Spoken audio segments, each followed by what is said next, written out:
tidak memiliki sifat qanaah, niscaya ia tidak akan pernah merasa kaya. Jadi kaya itu takarannya adalah bukan banyaknya harta. Sekali lagi seperti Rasulullah katakan tadi, kaya itu takarannya adalah hati yang selalu ya qanaah. Ini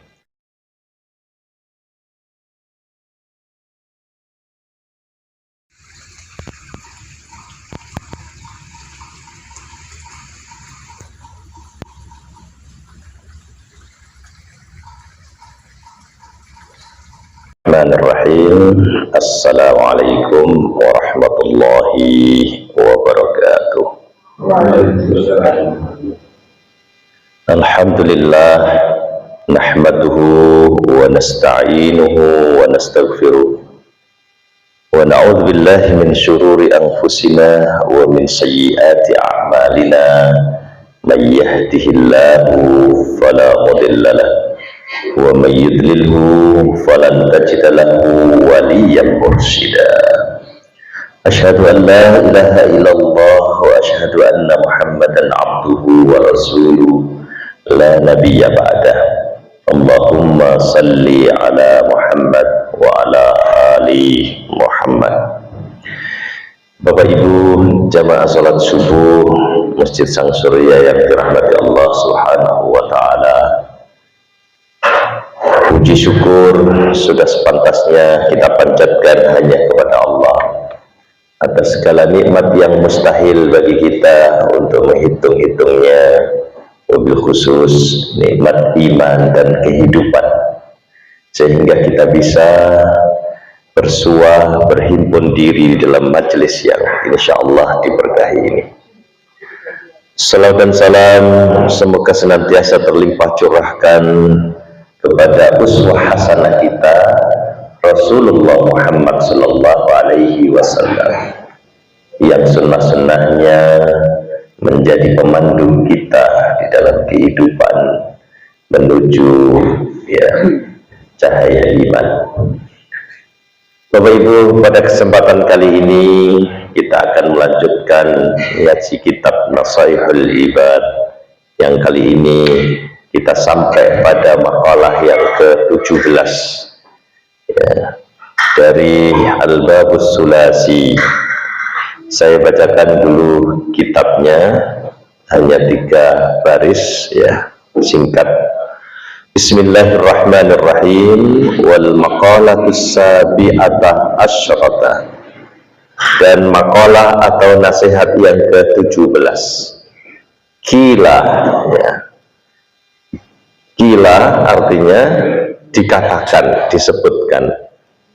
Dari kata qala yaqulu, itu berkata, bentuk majhulnya kila, disebutkan, sehingga tidak kita ketahui siapa sumber dari nasihat ini.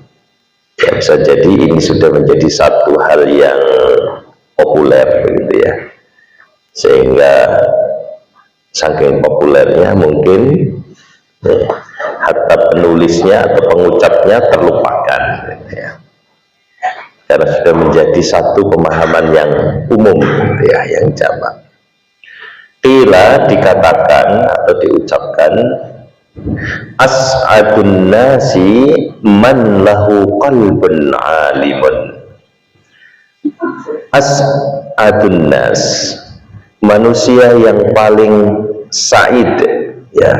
As'ad itu ismu tafdil, bentuk superlatif dari kata sa'id. Sa'idun itu artinya bahagia, bisa juga artinya beruntung gitu ya. Orang Jawa bilang bejo gitu. Makanya ada yang mengartikan kalau kiai Jawa as'adun nasi, sak bejo-bejone tiang ya, sak bejo-bejone wong, man siapa, lahu yang memiliki qalbun alimun. Qalbun artinya hati, kalbu, alimun ya yang alim, yang tahu. Maknanya di sini yang sadar gitu ya. Memiliki hati yang selalu sadar bi annallaha ta'ala, sesungguhnya Allah Subhanahu wa taala ma'ahu, bersamanya, bersama man yang memiliki hati yang sadar tadi, ya. Fi ayyi maudhi'in kana, dimanapun dia berada. Nah, ini poin yang pertama. Jadi dianggap orang yang paling bahagia, orang yang paling beruntung sak bejo-bejone wong sing duwe ati, ya, ingkang selalu sadar bahwa, yang selalu merasa bahwa Allah itu selalu bersamanya fi ayyi maudhi'in kana, dimanapun dia berada. Ya, wa badanun sabirun, badan, ya, menjadi bahasa kita badan, ya, fisik, raga, sabirun, yang sabar, ala ta'at wal marazi, ya, sabar dalam melaksanakan ketaatan, wal marazi, dan dalam menghadapi bala, dalam menghadapi cobaan. Nah, ini jadi ini poin yang kedua. Dianggap orang yang bahagia, orang yang beruntung itu adalah dia yang memiliki hati yang selalu sadar, menganggap bahwa Allah itu selalu bersamanya dimanapun berada. Yang kedua, dia memiliki badan yang sabar, yang teguh dalam melaksanakan ketaatan dan menghadapi cobaan. Dan yang ketiga, wa qanaatun, dan memiliki sikap qanaah, ay ridha, yaitu sikap rela, lilo, ridha bima fil yadi, ya, ridha, rela terhadap apa yang dimilikinya, ya, apa yang ada fil yadi, di tangan, artinya apa yang dimiliki, min kismatillahi. Kisma artinya pembagian, maknanya di sini ketetapan. Ya, ridha dengan apa yang diberikan oleh Allah, dianugerahkan oleh Allah kepadanya, yang itu merupakan bagian dari ketentuan ketetapan Allah Ta'ala. Ya, wasukunul qalbi, dan hati yang damai, tenang, inda adamil ma'lufat, ya, ketika ada sesuatu yang luput, yang hilang dari kepemilikannya. Nah, ini disebut dengan qanaatun bima fil yadi. Nah, Bapak Ibu yang dirahmati Allah Subhanahu wa Ta'ala, ya, jadi ada 3 poin di sini yang menjadi tanda orang itu bahagia. Orang itu menjadi orang yang beruntung, bejo. Ya, kalau bicara tentang bejo begini, jadi teringat, ya, Ronggo Warsita, ya, zamane zaman edan, nikra edan, raketuman, ya, sak bejo-bejone wong sing edan, luwe bejo wong sing eling lan waspada. Nah, ini.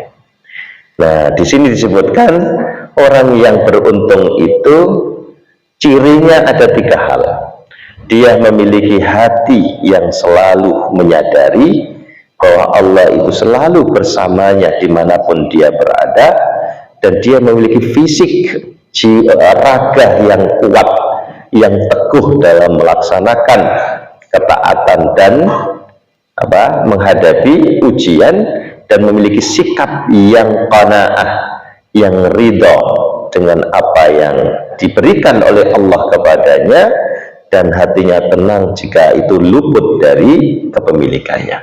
Mari coba kita eksplorasi satu persatu, Bapak Ibu.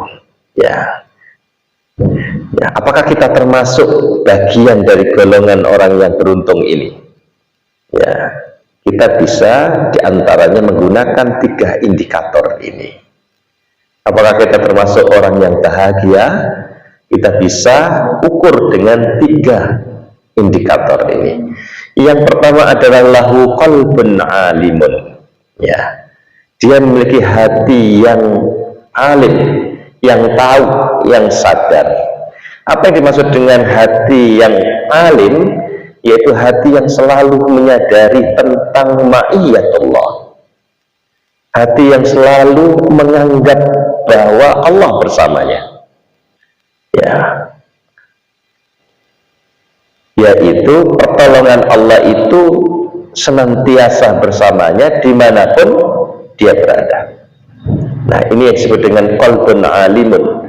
Di dalam nasihat ini menurut Imam An-Nawawi, ya, hati yang alim itulah hati yang selalu menyadari, selalu merasa Allah itu bersamanya, termasuk pertolongan Allah Subhanahu wa Ta'ala selalu bersamanya. Ada husnudzannya di sini kepada Allah, ada baik sangkanya di sini kepada Allah, bahwa Allah itu selalu menyertainya. Termasuk dalam hal ini adalah nasrullah, pertolongan Allah senantiasa bersama dia dimanapun ia berada. Ya, Bapak Ibu, kira-kira kalau orang selalu merasa Allah bersamanya, ya, mungkinkah dia berbuat maksiat? Idealnya tentu tidak, gitu ya. Ya, karena dia merasa malu. Kalau tidak malu, yang merasa takut, gitu ya, terhadap azab Allah, karena Allah selalu merasa, selalu bersamanya. Nah, ini hampir mirip dengan konsep ihsan, ya. Ma huwal ihsan ya Rasulullah? Apakah itu ihsan?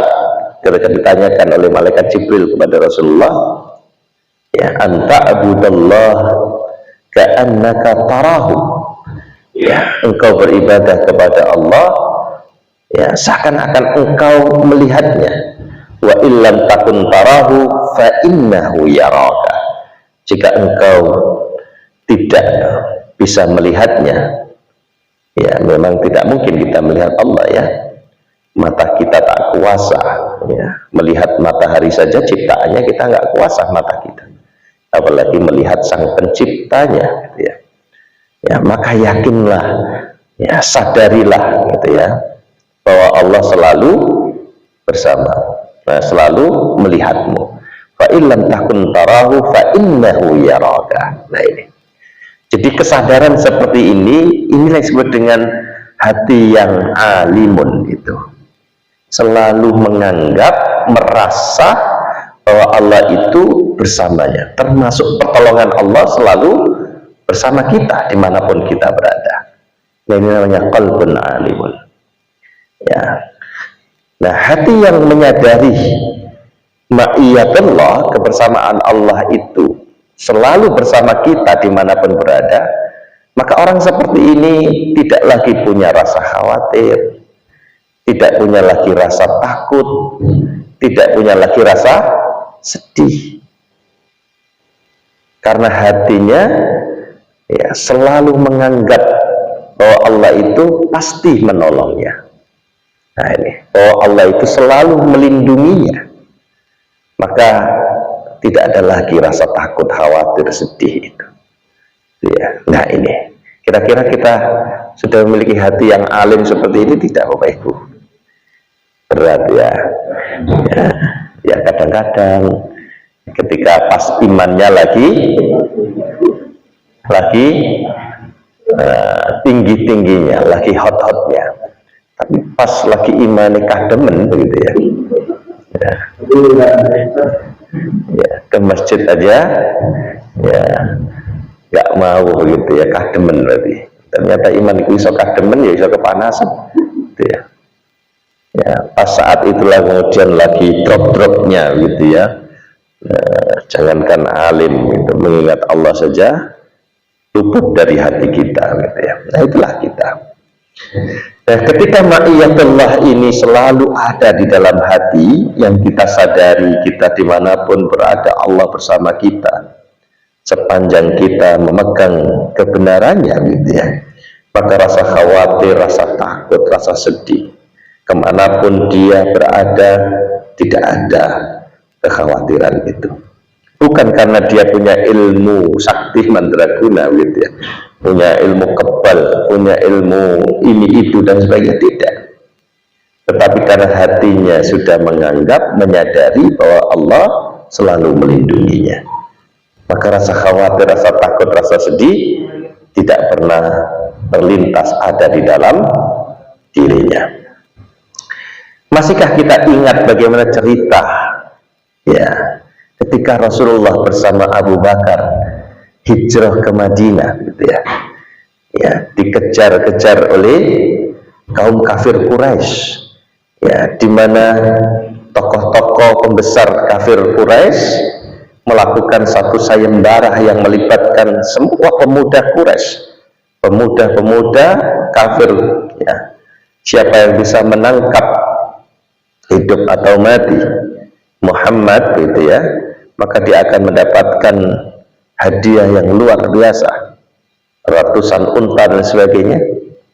Rasulullah berhijrah bersama Abu Bakar sampai kemudian beliau berdua bersembunyi di dalam gua apa Pak Ibu? Gua Hira apa gua Sur? Gua Sur. Kalau gua Hira itu awal mula Nabi mendapatkan wahyu, diangkat ya, identik dengan ya pengukuhan gitu ya kenabian Muhammad SAW. Kalau gua Tur tempat berlindungnya Rasulullah bersama Abu Bakar. Nah, jejak kaki Nabi bersama Abu Bakar itu sudah teridentifikasi, terketahui. Karena orang Arab itu diantaranya punya ilmu, kecanggihan ilmu dalam melihat ya, jejak di padang pasir. Itu ketahuan gitu. Sehingga Abu Bakar merasa sangat ketakutan ya, sangat ketakutan. Maka orang muslim yang melihat gambar ini pasti memiliki ya, kesan tersendiri gitu ya.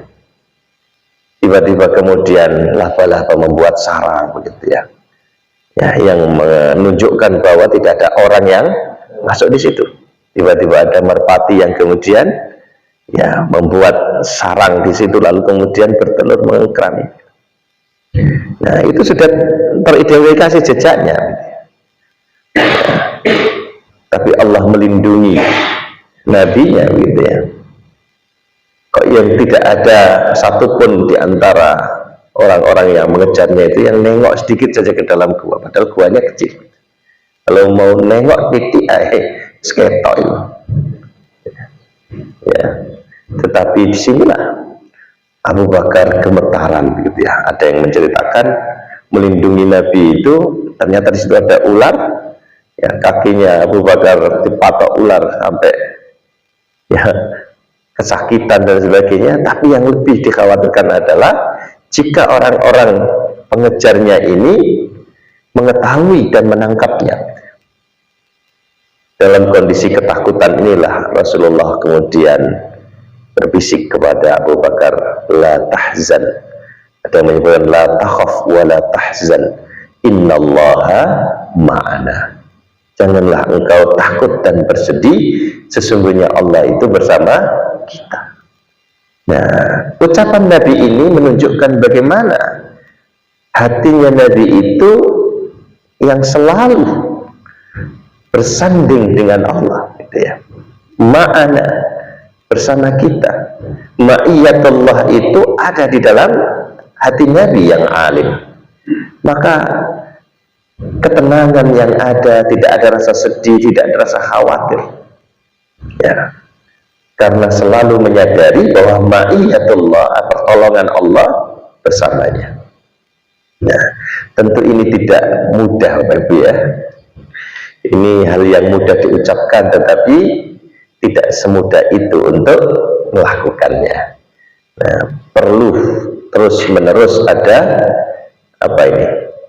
Latihan pembiasaan gitu ya. Bagaimana menata hati yang selalu eling lan waspada bahwa Allah itu bersama kita.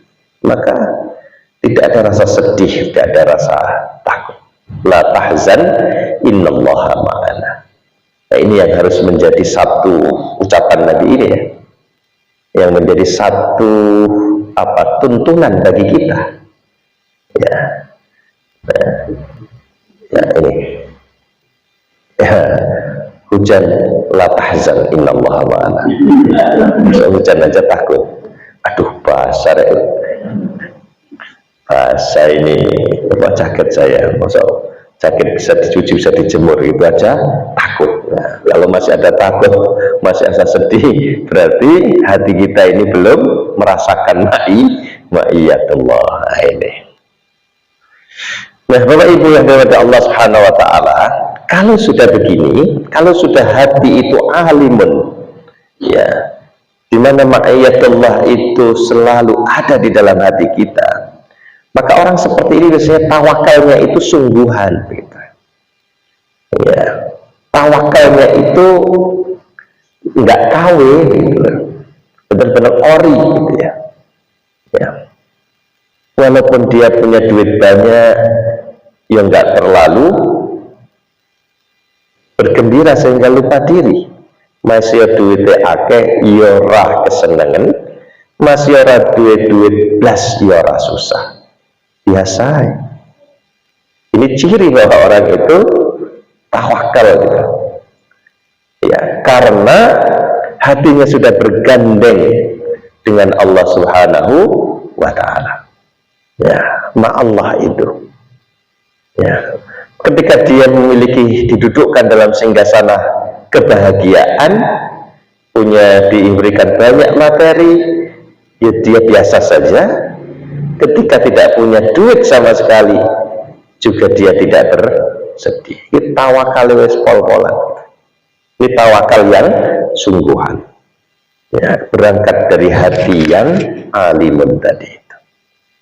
Nah, Bapak Ibu, tawakal itu ternyata macamnya banyak, gitu ya. Ini Kiai Jawa yang menjelaskan ini ya, dengan ibarat bahasa orang Jawa itu kan, Kiai Jawa itu ya sederhana-sederhana ketika memberikan penjelasan ya.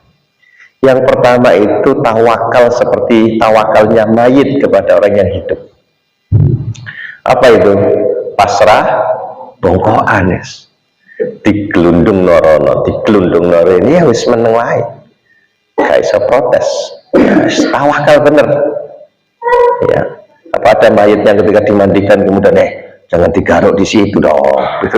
Kan nggak ada toh.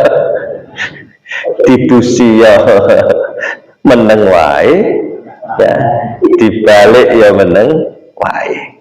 Ini tawakalnya seperti mayit ini. Ya, ada orang yang seperti ini, pasrah bongkoan. Artinya saya serahkan sepenuhnya kepada Allah. Setelah saya berikhtiar, ya sudah. Ya, bagaimanapun hasilnya, apapun itu yang diberikan oleh Allah, sudah. Saya berserah diri. Persis seperti mayit tadi. Ya.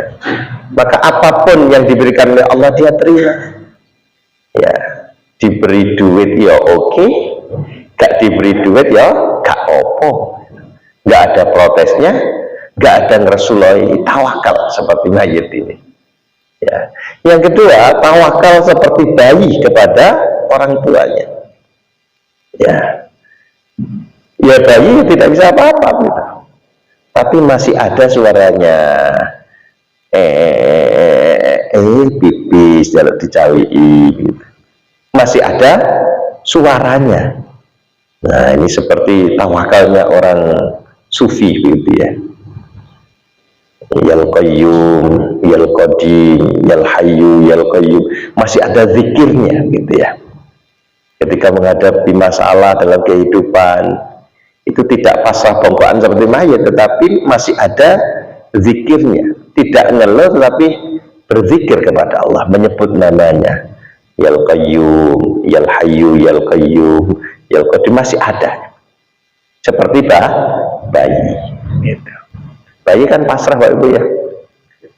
Bayi kan nggak bisa toh makan sendiri, deket ibunya untuk mimi, begitu kan nggak ada toh. Tapi kan masih ada suaranya, gitu, suara nangis. Ya, ya. Oh, yang itu menandakan bahwa dia minta ya, minum dan sebagainya. Nah ini. Nah seperti inilah tawakalnya ya para ulama-ulama ya yang sufi itu, gitu. Selalu zikir, ya, masih ada syariatnya, gitu. Nah, yang ketiga, ya, ini yang paling rendah, tawakalnya orang wakil yang mewakili kepada yang diwakili. Nah ini, ya, selalu saja ada permintaannya, apalagi wakil rakyat begitu ya. Ya, selalu saja ada permintaannya. Duh Gusti, mboten jenengan paringi tos pundi kula niki begitu ya. Nah itu. Ya, selalu ngerowek gitu. Ya, selalu minta. Duh Gusti, nek jenengan mboten paringi kula yatra, kula mboten saged ya urip ya. Selalu begitu. Nah, ini tawakalnya seperti tawakalnya orang yang wakil terhadap orang yang diwakili. Ini kira-kira wakil rakyat begitu nggak kok? Mestinya dia menjadi pelayannya rakyat, justru dia menjadi orang yang banyak menuntut rakyat. Apalagi di musim-musim seperti ini, gitu ya. Tiba-tiba bukan anaknya kiai menyebut dirinya Gus, begitu ya. Dan lain sebagainya. Dan lain sebagainya. Nah ini. Nah, ada yang lain, misalnya Hatim Al-Asab, gitu ya. Di dalam kitab Durratun Nasihin yang ditulis oleh Syekh Utsman bin Hasan, beliau menyebut ada 4 macam tawakal. Ya, ya, tingkatan-tingkatannya seperti ini. Yang pertama adalah, ini bukan tingkatan ya, tetapi macam-macamnya. Kalau tadi tingkatan, tawakal kepada makhluk, ya, seperti ucapan seseorang, ya, selama ada orang itu, ya, pokoknya ini ije ono majikanku kui, aku gak susah, gak sedih. Itu berarti tawakal kepada manusia. Wis pokoknya ono ije ono bojoku wis aman pokoknya. Ya, ibu ya. Duitnya cek lancar gitu. Itu berarti tawakalnya kepada suami gitu, kepada makhluk Allah ya. Yang kedua, tawakal kepada harta ya, kata Utsman bin Hasan ini seperti ucapannya orang yang mengatakan, selama saya masih memiliki harta yang banyak, maka tidak ada sesuatu pun yang membahayakan. Pokoknya jono ATM nang kantongku iki nang dindira khawatir saiki akeh ya. Apalagi pokoknya jangan HP guys, tentu HP yang ada ada mobil bankingnya begitu loh, wis aman, wis kemana-mana, wis gak khawatir aku ya. Nah ini berarti tawakalnya kepada harta benda. Nah ini. Lalu yang ketiga, tawakal kepada diri ya. Selama fisikku masih sehat ya, maka tidak ada yang kurang dalam diriku, pokoknya cek kuat ya wis. Nah, itu berarti tawakalnya kepada diri. Nah, Utsman bin Hasan mengatakan 3 tawakal inilah, yaitu tawakalnya orang yang bodoh, orang yang tidak memiliki ilmu. Seharusnya kita sebagai hamba Allah, tawakalnya itu hanya bertawakal kepada Allah Subhanahu wa Ta'ala. Maka ekspresi kehidupannya itu terwakili dalam ucapan ini.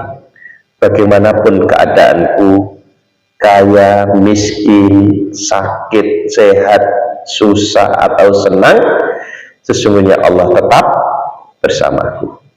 Meyakini bahwa ada ma'iyatullah di situ. Dialah zat yang menguasai diriku serta mengendalikanku sesuai dengan kehendaknya. Ini tawakalnya betul-betul. Kayak mayat tadi loh. Sepanjang masih ada Allah sebagai Tuhanku, dimanapun saya berada, ya akan terlindungi. Nah itu pastinya. Maka innallaha ma'ananya itu mantap betul. Itu yang tawakal yang sungguhan itu di sini. Ya, gimana Bapak Ibu? Kita kira-kira punya hati yang alim seperti ini tidak? Ya, mudah-mudahan gitu ya. Mudah-mudahan berarti masih ada harapan untuk terus kita belajar agar betul-betul bisa meningkatkan kualitas ya, kadar dari hati kita, kealiman hati kita.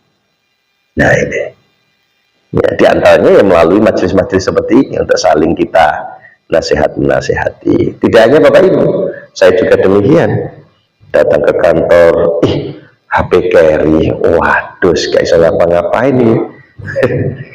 Coba, itu berarti menunjukkan tawakalnya kepada HP, gitu ya. Ya, nah, begitu. Ya, dan lain sebagainya. Mari coba kita eksplorasi untuk mengedukasi diri kita. Nah, ini Bapak Ibu. Jadi orang yang bejo itu yang pertama cirinya adalah dia memiliki hati yang selalu bertawakal, memiliki hati yang selalu menyadari, itu berangkat dari kesadaran bahwa Allah itu bersama kita dimanapun kita berada. Yang kedua cirinya adalah wabadanun sabirun, dan dia memiliki badan raga yang sabir. Sabir itu ya bentuk subjek ismul fa'il dari sabaro yasbiru, sabar. Dalam bahasa kita orangnya disebut dengan sabir dalam bahasa Arab. Orang yang banyak sabarnya atau pandai bersabar namanya sabur. Nah, ini ada Pak Subur. Nah, itu berarti dulu orang tuanya menginginkan orang ini menjadi orang yang pandai dalam bersabar. Sabur ala wazn fa'ul, sama dengan syakirun, itu orang yang bersyukur. Tapi kalau orang yang pandai bersyukur atau banyak syukurnya disebut dengan syakur. Nah ini bahasa Arab tuh begitu ya, syakur, Pak Syakur, Mbak Syakur gitu ya. Itu dulu mungkin orang tua menginginkan dia menjadi orang yang banyak syukurnya, seperti hadis Nabi itu, afala akuna abdan syakura, gitu ya. Rasulullah ini luar biasa, gitu ya. Sudah diampuni dosanya baik yang telah lalu maupun yang datang, tapi ibadahnya nggak pernah putus. Tahajudnya itu menjadi satu kewajiban atas Rasul. Bagi kita tahajud sunnah, gitu. Tapi bagi Rasul itu wajib. Ya, beliau salat tahajud, salat lail, lalu berzikir, tasbih sampai menangis, digambarkan di situ ya, sampai air matanya itu membasahi jenggotnya, begitu ya. Lalu Aisyah kemudian bertanya, ya Rasulullah, bukankah engkau bisa diampuni dosamu baik yang telah lalu maupun yang akan datang, kok sampai segitunya jenengan beribadah, begitu. Lalu Rasulullah mengatakan, afala akuna abdan syakura, salahkah aku jika aku ingin menjadi hamba yang syakur, yang pandai bersyukur. Nah ini syakur.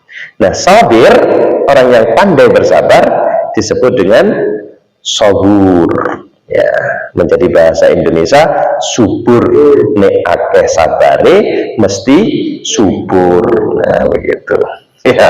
Ini orang Jawa itu yang pandai mengotak-atik ya, tapi ya kok ya matuk ya. Itu ya, kayak tadi kilam gitu, kil ya, biasanya orang kalau ngaji pakai di pesantren ini ada kil, ini kil itu artinya diucapkan, bukan kil seperti ya batu kecil namanya kerikil, sing nang sirah jenenge capil, sing digawe mlaku jenenge sikil. Dan, ya itulah pandainya kiai Jawa begitu ya. Keris sing melungker gak kena ngiris ya, gitu. Kuitansi kui lantaran tadi saksi ya, gitu. Jawa pinter nih. Ya, oke, kembali ke laptop Bapak Ibu ya. Wabadanun sabirun, dan badan yang sabar. Nah, apa yang dimaksud dengan badan yang sabar ini? Imam Nawawi memberikan penjelasan ya, yaitu raga jiwa ya, raga bukan jiwa, fisik yang kuat, yang tangguh ya, di dalam melakoni ketaatan dan menghadapi bala atau cobaan. Nah seperti Bapak Ibu ini ya, ini memiliki raga yang sabir. Ya, di mana wae wong kademen isu-isu wis udan adem, Bapak Ibu tetap ya fisiknya diperjalankan menuju masjid ini, ya toh? Nah, misalnya, contoh misalkan, siapa yang sholat subuh berjamaah di Masjid Sang Surya, setiap orang akan diberi 100.000. Kira-kira banyak yang berangkat nggak? Berangkat. Masih udan, pasti dicari mana mantelku. Ya toh? Iya. Oke. Ya, misalkan, ya, wah, pasti akan berangkat. Padahal Allah sudah menjanjikan itu. Ya, bahwa orang yang berjamaah itu akan mendapatkan 27 fadilah derajat, ya toh? Karena Allah sudah menjanjikan. Apalagi dia sholat subuh, diawali dengan sholat sunnah qiblah subuh, ya dunia dan seisinya akan diberikan kepadanya. Ini janji Allah loh ya. Wallahu la yukhliful mi'ad, dan Allah itu tidak akan pernah mengingkari janjinya. Ya. Tapi karena hati kita ini tidak ma'iyatullah, akhirnya kita kadang-kadang nggak percaya dengan janji Allah. Tetapi nek diiming-imingi gitu, besok nyoblos ya 200.000 tiap orang, direwangi walaupun sing dicoblos kuwi wong sing gak jelas, ya kan? Nah itulah kita gitu ya. Nah, direwangi badannya ini datang ke TKP untuk ke TKP, ke tempat TPS maksudnya, ke TPS untuk nyoblos orang itu. Nah ini sudah dijanjikan oleh Allah. Nah, maka badan yang sopir ini ciri, maka beruntung orang yang punya fisik yang tangguh seperti ini. Badannya itu kuat dalam menghadapi, dalam melakoni ketaatan, karena ketaatan itu butuh kekuatan fisik, Bapak Ibu. Ya, di saat orang begitu malas ya, untuk menjalankan sholat 5 waktu, apalagi pas lagi sibuk-sibuk kerja gitu ya, tapi badan kita ini ya tangguh dalam istiqomah dalam menjalani itu. Nah ini badanun sabir, ya, yaitu badan yang selalu ya melaksanakan perintah dan meninggalkan maksiat. Nah, jadi ketaatan itu definisi yang paling populer adalah imtithalul awamir wajtinabun nawahi. Jadi melaksanakan perintah dan meninggalkan apa yang dilarang oleh Allah, yaitu kemaksiatan, dosa dan sebagainya. Nah ini tidak mudah, dibutuhkan satu raga yang kuat. Kita kadang-kadang malu, Bapak Ibu. Ya mohon maaf, ada orang yang memiliki fisik yang mungkin kurang sempurna gitu ya, kaki saja tidak punya, tapi selalu konsisten pergi ke masjid. Kita yang fisik kita sempurna, kita malu gitu ya. Banyak video yang tunjukkan kepada kita ya, di Arab tapi tidak disebutkan di mana itu, dia jalan itu ngelesok gitu ya, tapi setiap sholat itu dia datang ke masjid, padahal masjidnya itu bertangga begitu, dia naik satu persatu gitu, dan tidak mau dibantu oleh orang lain. Coba mengandalkan tangannya untuk mengangkat fisiknya. Wah ini badanun ya sabirun yang luar biasa. Ya, kita yang kakinya sempurna untuk melangkahkan kaki begitu mudah, ya ternyata tidak gampang kita istiqamah untuk melaksanakan ibadah perintah seperti ini. Dia malu kita sesungguhnya. Ya. Nah ini badanun sabir. Yang kedua adalah dalam meninggalkan maksiat. Ini juga dibutuhkan ketangguhan yang luar biasa. Ya. Makanya ada khif, ya khafillah fis sirri wal alaniyah. Takutlah kepada Allah dalam keadaan ya, di hadapan banyak orang maupun dalam keadaan sendirian. Ya, fisirri diawalkan, dalam kondisi sendirian maupun dalam kondisi bersama. Kalau dalam kondisi bersama mungkin ada rasa malu begitu ya.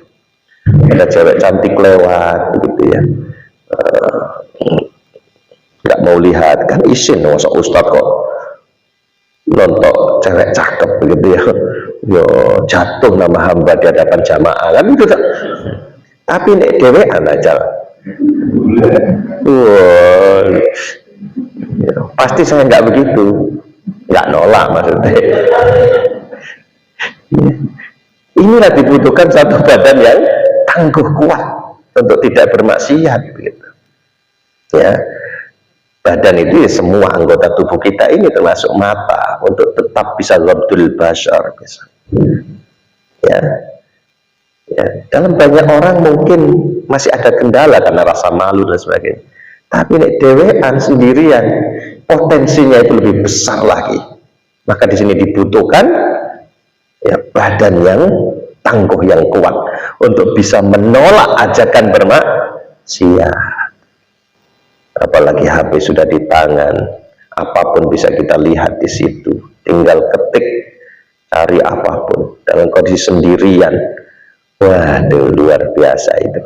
Dibutuhkan keteguhan, ya, hati yang membuat anggota badan kita ini tidak bergerak menuju ke situ kemaksiatan. Nah ini, ya, maka disebut dengan badanun sabirun. Ya, yang pertama adalah dalam melaksanakan perintah Allah dan menjauhi larangannya atau ketaatan. Nah, yang kedua dalam menghadapi cobaan. Ya, baru diuji dengan rasa sakit gitu. Wis isine ngresuloh tok gitu ya, sambatera karuan gitu. Ya, saben orang yang menjenguknya diceritakan tentang sakitnya. Pokoknya rawon sakit sing luwih loro ketimbang loroku iki gitu. Tapi jenenge wong namanya orang, ketika kita sambat sama orang, justru orang yang disambat itu lebih sambat lagi gitu ya, malah ditambahi gitu ya. Nah ini, itulah manusia gitu ya. Jadi ya, apakah kita juga begitu Ibu ya? Maka berarti badan kita belum sabir ya, badan kita ini belum tangguh berarti. Masa baru diuji dengan sakit perut aja wis ceritanya wis macam-macam gitu. Ya. Termasuk di sini adalah apa? Baru badannya baru, kemudian sakit perut, sudah nggak mau ke masjid dan sebagainya. Harus kok aku kok. Iki mengko tak kono masjid tambah loro adem soalnya. Mau ditambah-tambah, dicarikan rasionalisasi begitu ya. Intinya dia tidak mau ke masjid. Nah ini kan berarti bukan badan yang sabir karena tidak mampu menghadapi cobaan gitu ya. Selalu yasku, mengeluh ya kepada manusia, selalu berkeluh kesah. Pernah kita bahas ini dulu ya, asyikaya ya, yang itu merupakan pertanda bahwa sesungguhnya dia tidak ridho dengan ketetapan Allah Subhanahu wa Ta'ala. Nah jebakannya di sini seringkali. Maka mari kita coba edukasi ya badan kita. Kalau tidak betul-betul dipaksa ini nggak bisa begitu ya. Ketika sakit begitu kita paksa mulut ini ben mingkem gitu ya, gak usah ngersuloh gitu ya. Jadi jenguk orang ya senyum aja, tertawa serasa tidak sakit gitu. Itu kan tidak mudah Ibu ya, tidak mudah, dan kita diajari begitu ya. Kalau kita merasakan sakit dan kita ingin mengadu, adukan itu kepada Allah kan begitu kan ya. Justru yashkullah seperti yang dicontohkan oleh Nabi Yakub ketika kehilangan Yusuf ya, ya. Di dalam Al-Quran disebutkan ya, gimana itu ayatnya, innama basti wa huzni ilallah ya, gimana itu ayatnya itu, sesungguhnya aku keluhkan kesedihanku ya ini hanya kepada Allah. Nah itu mestinya kita didik diri kita begitu, sehingga kita tampakkan wajah kegembiraan walaupun sesungguhnya kita sedang menghadapi cobaan di hadapan manusia, tetapi ketika kita sendirian di hadapan Allah ya kita berkeluh kesah, curhatkan seluruhnya kepada Allah. Nah ini ya termasuk badanun sabirun itu di sini. Ketika menghadapi cobaan kita tangguh. Nah ini ya. Nah ini yang kedua.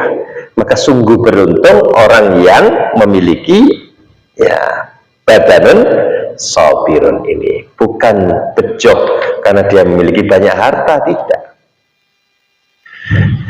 Karena memiliki pasangan yang cantik, tidak. Justru yang disebutkan di sini as'adun nasi, yang pertama cirinya adalah apa tadi Bapak Ibu?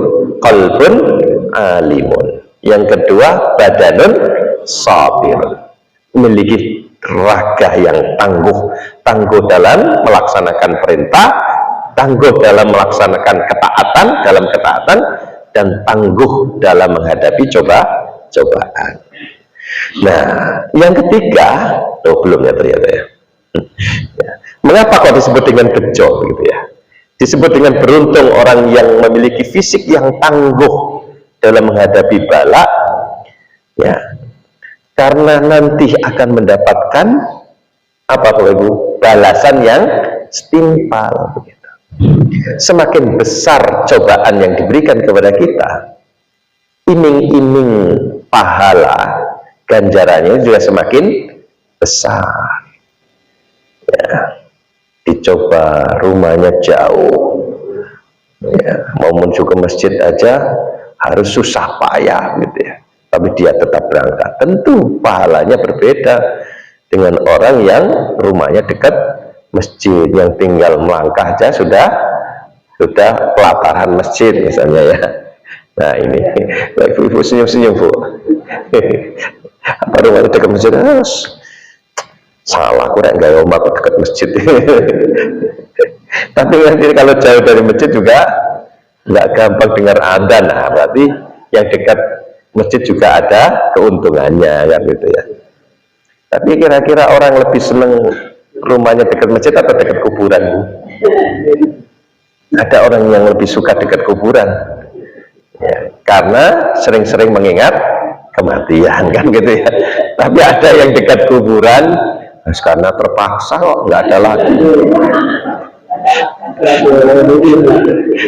sehingga pas lewat gangnya yang samping kuburan senyum dong gitu ya. Bukan senyum karena apa gitu ya, karena lupa kalau di sampingnya ada kuburan gitu ya, untuk melupakan kalau sampingnya itu kuburan, tidak ingat mati malah gitu ya. Ya, jadi dikatakan orang yang bejo beruntung ya ketika dia tangguh dalam menghadapi bala, karena memang ya pahala orang yang tangguh ini ya dilihat dari sisi beratnya gitu ya. Makanya inna idzamal jaza ma idzamil bala, sesungguhnya besarnya balasan itu bergantung kepada besarnya ujian. Diuji semakin berat, orang yang memiliki badan yang tangguh semakin happy gitu ya. Karena dia melihat janji Allah di situ tentang jaza itu besar. Dan biasanya begitu Bapak Ibu. Ya. Ketika kita ringan-ringan saja ya cobaannya ringan gitu. Tapi ketika kita meningkat kualitas iman kita, itu biasanya cobaannya ditambah. Dulu menjadi ustadz biasa-biasa saja ya, biasa-biasa aja. Kita sudah semakin alim, semakin populer, diuji oleh Allah dengan ya asam auratnya kambuh gitu. Asam uratnya mulai muncul, ya kan? Dibanting oleh sepeda motornya begitu. Mulai lagi tidak bisa apa-apa, nggak jadi populer, ya kan? Ya manusia begitu. Ya. Semakin meningkat imannya, ya semakin ditingkatkan pula ujiannya. Nah, atau ungkapan yang lain, al-ajru biqadri ta'ab. Jadi upah itu ya tergantung kepada tingkat kepayahan. Ya, nah, ini contohnya seperti naik mikrolet lah, naik park yang bayari titik, naik atau ya tambah larang kan gitu. Nah kira-kira begitu. Nah dikatakan bejo beruntung karena ini ya, dia selalu melihat bahwa di balik bala ujian itu ada ganjaran pahala dari Allah yang dijanjikan yang lebih Nah, yang lebih banyak, lebih besar lagi. Maka beruntunglah dia yang bisa betul-betul mengkondisikan fisiknya menjadi badanun sabirun. Dan yang ketiga, ciri dari orang yang bahagia memiliki sikap qanaah terhadap apa yang diberikan oleh Allah kepadanya. Ya, nah ini ternyata qanaah ini yang menjadi kunci kebahagiaan, Bapak Ibu ya.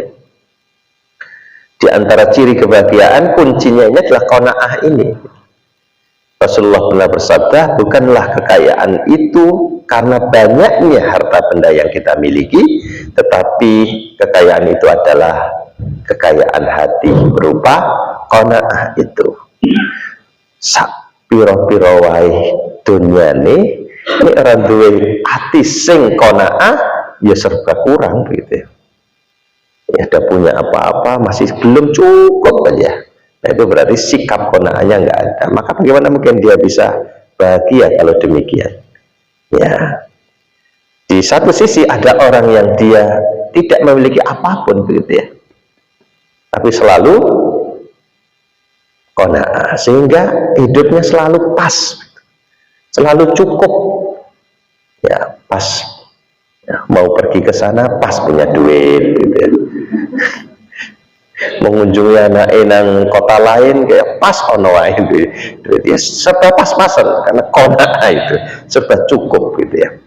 Nah, qanaah itu oleh Imam Nawawi diberikan penjelasan yang sederhana. Cirinya yang pertama ridho dengan segala apa yang diberikan oleh Allah kepada kita, yang itu merupakan bagian ketetapan Allah, ketentuan Allah. Ya, selalu ridho. Ridho dari bahasa Arab ridho ya, menjadi bahasa Jawa menjadi lilo gitu ya, rela. Bahasa kita menjadi bahasa Indonesia rela, itu dari kata ridho. Karena orang Jawa itu nggak bisa bilang do, jadinya diganti lo. Ramadan jadi ramelan gitu ya. Nah ini ridho. Kalau Asia Tengah, Iran, Pakistan, do itu menjadi za, ridho jadi reza gitu ya. Nah, Bapak Ibu yang menamai anaknya Reza itu asbabul wurudnya begitu. Reza itu dari kata ridho begitu. Mardiyah jadi merzi kalau orang Iran. Merzi ya, mardi, merzia, mardiyah. Murtada jadi murteza gitu. Ya itu. Kalau orang Iran, Pakistan, Asia Tengah ya. Jadi dot itu, do itu jadi za. Kalau kita do jadi lah gitu ya. Ramadan, ramalan. Zuhur jadi lohor. Nah begitu. Nah itulah ciri masing-masing ya. Jadi dia punya hati yang ridho atas segala apa yang Allah berikan. Wes gak ono iri blas, nggak ada rasa iri dengan yang dimiliki oleh orang lain, nggak ada tomaknya.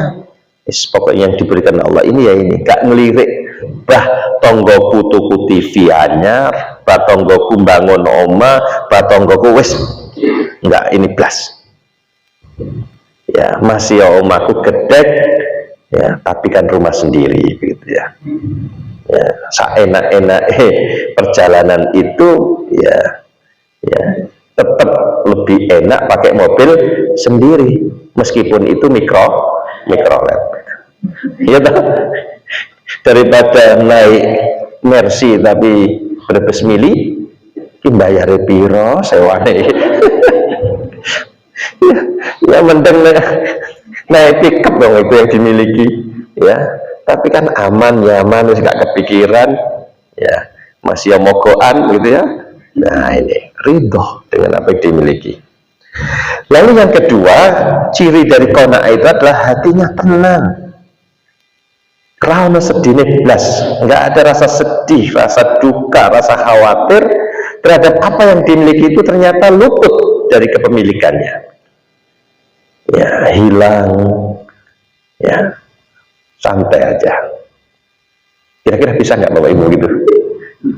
Nanti mau kayak HP kui, asal di HP kui.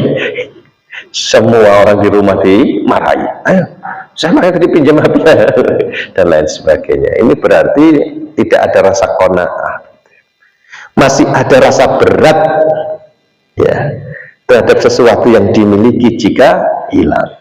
Ya, iki HP isinya macam-macam ini. Mobil bankingnya ada 3 ini.